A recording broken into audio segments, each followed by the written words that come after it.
அனைவருக்கும் வணக்கம். தத்பிரசாதிக்கு மகாதேவாய வித்மஹே தன்னோ ருத்ர பிரஜோதயாத். ஏகதண்டாய வித்மஹே வக்ரதுண்டாய தீமஹி தன்னோ தந்தி பிரஜோதயாத். மகாகணபதியுடைய அனுகிரகத்தாலும் பாலத்திருபரசுந்தருடைய திருவருளாலும் முருகப்பெருமானுடைய ஆசிரியர் கொண்டு சங்கடகர சதுர்த்தி வரக்கூடிய காலத்தில் விரதங்கள் எப்படி இருக்கணும் அப்படிங்கிறது நம்ம பார்ப்போம். 6/1/2026 செவ்வாய்க்கிழமை வருது. அங்காரக சதத்தின் பேர், ருணோ விமோச்சன சதத்தின் பேர்.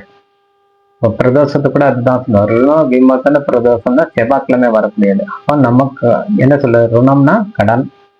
அது என்ன கடன்? நம்ம வெளியில வாங்கின பணம் கடன் கிடையாது, கர்ம கடன், பாக்கி, போன ஜென்மத்துக்கு உண்டான பாக்கி. அப்போ இந்த சங்கடகர சதுர்த்தி அன்னைக்கு கண்டிப்பாக தவறாம இந்த விநாயகர் பெருமானுக்கு அபிஷேகம் ஆராதனை செய்து சகல விதமான பூஜைகள் செய்து கொள்ளணும்.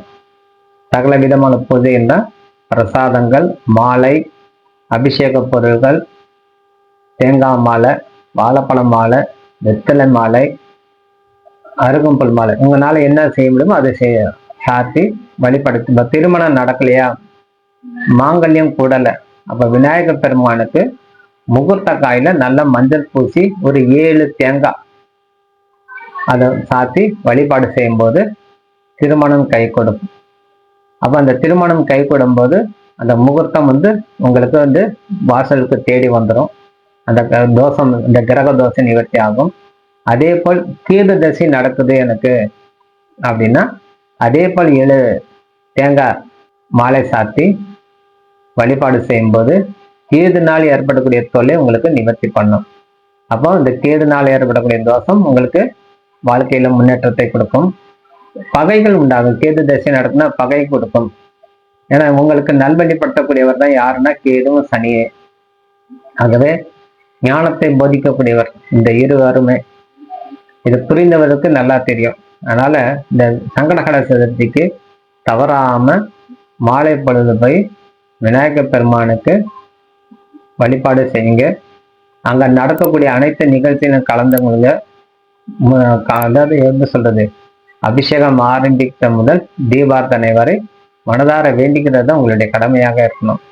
கவனம் சிதறியோட பூஜைகள் தவறாம பார்க்கறது, குறைகள் கண்டுபிடிக்கிறது, இதெல்லாம் நீங்க விளக்கணும். ஏன்னா நம்ம பார்வைக்கு அது தவறா கூட தோணலாம். ஒரு ஆலயத்தில் நடக்கக்கூடிய விஷயம் இது சரியில்லை. அப்ப சரியில்லைன்னா நீங்க ஒரு நிர்வாகியா இருக்கணும் அது சரி பண்றதுக்கு. நீங்க சொன்னா யாராவது கேட்பாங்களா? யாரும் கேட்க மாட்டாங்க. அப்போ நடக்கக்கூடிய பூஜை நம்ம முழுமையாக ஏற்றுக்கொள்ள வேண்டும். தவறாக இருந்தாலும் அது சரியே. அப்ப அந்த இடத்துல நீங்க போய் வழிபாடு செய்யலாமான்னா கண்டிப்பா செய்யலாம்.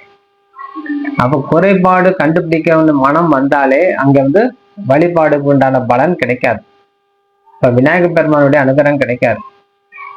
மக்கள் பேசிட்டே இருப்பாங்க, ஏதேனும் ஒரு குறை நிகழ்ந்து கொண்டே இருக்கும். அப்ப சில பேசுறேன், நான் சுலோகம் சொல்றேன், நான் எனக்கு சுலோகம் சொல்ல விட மாட்டேங்கிறேன்னா அந்த எண்ணத்துல அந்த சுலோகம் பலன் கொடுக்காது, அந்த மந்திரம் பலன் கொடுக்காது, அந்த கீர்த்தனை பலன் கொடுக்காது. ஆனா உங்க கடமை மந்திர ஜெபம் செய்யறது. ஓம் கம் கணபதியே நம, ஏகதண்டாய வித்மஹே வக்ரதுண்டாய தீமஹி தன்னோ தந்தி பிரஜோதயாத். காயத்ரி மந்திரம், மூலமந்திரம் கிளீம் ரீம் க்ளீம் லம் கம் கணபதியே வரவரத சர்வஜன்மே வசமானி சுவஹா.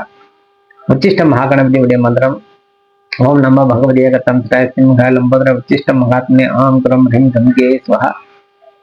இது போன்ற மந்திரங்கள் உங்களுக்கு தெரிஞ்சது. விநாயகருடைய மந்திரம் 54 மூல மந்திரம் இருக்கு. அதிலே உங்களுக்கு என்ன தேவை, வருண விமோசனம், கடன் தொல்லை இருக்குதா, அதுக்கு உண்டான மந்திரம் தனியா சொல்லணும். ஓம் நம பகவதி ஏகதம் லம்போதர உச்சிஷ்ட மகாத்மே ஆம் குரம் ஹிம் கம்கே ஸ்வஹா. நம்ம மந்திரம் எல்லாம் சொல்லி வழிபாடு செய்யணும். அப்போ ஓம் கணேஷா ருணசிந்து வரணம் கும் ஹ்ரீம் கம் பட் ஸ்வஹாங்கிற மந்திரம் சொல்லணும். அப்போ இந்த மாதிரி நிறைய மந்திரங்கள் சொல்லி இந்த விநாயகர் பெருமானுக்கு வழிபாடு செய்யும்போது நிறைய பலன் கொடுக்கும். அந்த மாலை பொழுது திரைச்சந்திரன் ஏற்படக்கூடிய தன்மை, சௌபாக்கியங்கள் கிடைக்கும். உங்களுக்கு நடக்கக்கூடிய அனைத்து விதமான குறைபாடை நிவர்த்தி செய்து கொள்ளக்கூடிய தருணம். முதல் கடவுளான விநாயகர் பெருமானை போய் பிரதட்சணம் வழிபாடு செய்யும்போது அன்றைய தினம் உங்களால முடிஞ்ச ஒரு 108 முறை பிரதட்சணம் வாங்க. அங்காரக தோஷம் நிவர்த்தி ஆகும். ஜாதகத்துல செவ்வாய் தோஷம் இருக்குன்னு சொல்லியிருக்காங்க, எனக்கு கேது தசை நடக்குதுன்னு சொல்லியிருக்காங்க. அப்ப அதனால எனக்கு திருமணம் நடக்கல. அப்ப கேது தசை 7 வருஷம், உங்க கேது லக்னத்துல இருக்கு, ராகு கேது தோஷம் இருக்குன்னா 7 வருஷம் கல்யாணம் பண்ணாமலா இருக்க முடியும்? அதுக்குள்ள வயசு ஆயிடும்லையா? அப்ப அத்தனை தோஷம் நிவர்த்தி ஆகும். அப்போ நம்ம அதை நிவர்த்தி பண்றதுக்கு உண்டான மார்க்கம் நம்ம தான் தேடிக்கணும்.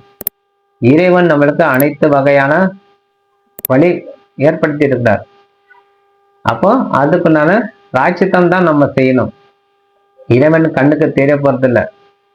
ஆனா நம்ம மனதார உருகி வேண்டி மன்றாடி இப்போ 108 பிரதட்சணம் வந்து அந்த மூல மந்திரமா காயத்ரி மந்திரமா சொல்லி சுத்திட்டே வரணும். அந்த நேரத்துல எந்த டிஸ்டர்ப் இருக்காங்க. நீங்க 108 முறை சுத்தணும் முடிவு பண்ணீங்க, 54 முறை சுத்தணும் முடிவு பண்ணீங்கன்னா எந்த விதமான டிஸ்டர்ப் மென்டாலிட்டி உங்களுக்கு இருக்கக்கூடாது. அப்போ போன் வந்தாலும் போன் எடுக்கக்கூடாது. மெயினா நம்மளுக்கு தேவையானது டிஸ்டர்ப் பண்றது இந்த போன் வரக்கூடிய காலம். போன் பேசிட்டே சுத்தக்கூடாது. நீங்க 2 பேர் சேர்ந்து சுத்துறீங்கன்னா பேசிட்டே சுத்துறது குடும்ப விஷயம், பிரயோஜனம் இல்லை. இப்போ மந்திரம் சொல்லி மனம் ஒதுக்கி வேண்டிங்க. நீங்க வாக்கிங் போன மாதிரி நீங்க சுத்தின பிரயோஜனம் இல்லை. ஒரு ஆலயம் சுத்தும் போது இப்போ சிவாலயம் போன நமச்சிவா, பெருமாள் ஆலயம் போனா நம்ம நாராயணா, அம்பாள் ஆலயம் போனா ஓம் சக்தி, முருக ஆலயம் போனா கந்தா, கதிர்வேலா, கார்த்திகையா, முருகா, எங்களால தெரிஞ்ச மந்திரம் சொல்லிட்டு சுத்தணும். அதே மாதிரி விநாயகருக்கு ஓம் கம் கணபதியின் மந்திரம் சொல்லி சுத்தணும். மூல மந்திரம் சொல்லி ஓம் கணேஷா, ஓம் கணபதியே. அப்ப அந்த கோயிலுக்கு உண்டான மந்திரம் சொல்லியே நம்ம சுத்தின வரும்போது உங்களுக்கு அனைத்து விதமான தோஷங்கள் நிவர்த்தி ஆகும். பிரதட்சணம் வர்றது பெருசில்லை. அந்த பிரதட்சணத்தால நம்மளுக்கு பலன்னா முழுமையாக வந்து அடையணும்னா, இப்போ கணவன் மனைவி சேர்ந்து சுத்துறாங்கன்னா பேசிட்டே சுத்தக்கூடாது. சொல்லிக்கணும். முதல்ல எது இருந்தாலும் முடிஞ்ச வரை பேசிக்கலாம், சுத்திக்கிட்டே இருக்கணும். ஆனா மைண்ட் வந்து இது பேசினா தோணும். ஆனா கொஞ்சம் கண்ட்ரோல் பண்ணிக்கிட்டாலே ஜெயிச்சிடலாம். அதனால விநாயகர் மனதார வேண்டி இந்த சங்கடகர சதுர்த்தி விரதத்துல கலந்து கொண்டு எல்லா வளம் பெற்று வாழும் சொல்லி விடைபெறுகிறேன். நன்றி, வணக்கம். ஜெயமலா, ஜெயமலா, ஜெயமலா. வணக்கம்.